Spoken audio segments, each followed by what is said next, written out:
বন্ধুরা, আজকে আমি আরেকটা পনিরের রেসিপি নিয়ে আপনাদের সামনে এসেছি। সেটা হচ্ছে পনির পোস্ত। চটজলদি খুব তাড়াতাড়ি যেন পনির পোস্তটা তৈরি করা যায়, আমি সেই রেসিপিটা নিয়ে আপনাদের সামনে হাজির হয়েছি। এবার কি কি লাগছে? পনির লাগছে, কিছু কাজু আর কিছু কিচমিচ, এই দুটো ভিজিয়ে রাখতে হবে 10 মিনিটের জন্য। আর সামান্য একটু আমি হলুদ সর্ষে নিয়েছি, আর নিয়েছি পোস্ত, আর এই 4টে লঙ্কা, কাঁচা লঙ্কা। সেটা আপনাদের ইচ্ছে মতো আপনি দিতেও পারেন, না দিতে পারেন, কিন্তু আমার ভালো লাগে লঙ্কার গন্ধটা, সেই জন্য আমি লঙ্কাটা অ্যাড করবো। হ্যাঁ, এবার আমি চলে এসেছি, আমার কড়াইটা গরম হয়ে গেছে। আমি কড়াই একটু সর্ষের তেল দিয়ে দিলাম, এই 1/2 কাপের মতো সর্ষের তেল দিলাম, কারণ আমার সর্ষের তেলের ফ্লেভারটা বেশি ভালো লাগে।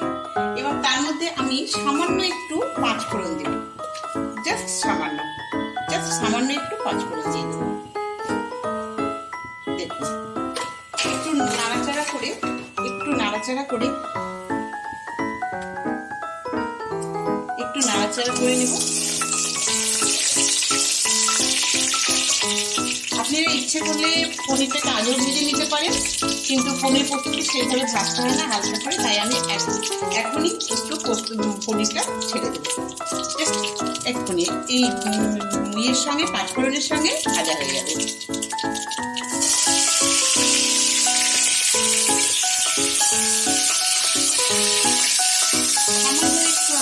লবণ দেবো, এখানে আমি কোনো হলুদ ব্যবহার করবো না, জাস্ট একটু লবণ দেবো।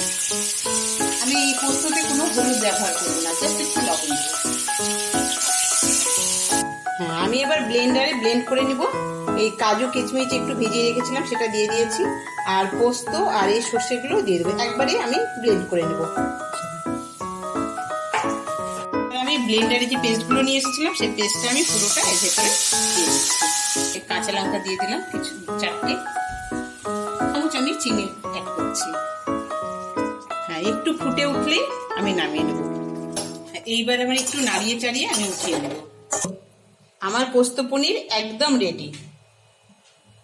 এটা আপনারা ভাত বা রুটি দিয়েও খেতে পারবেন।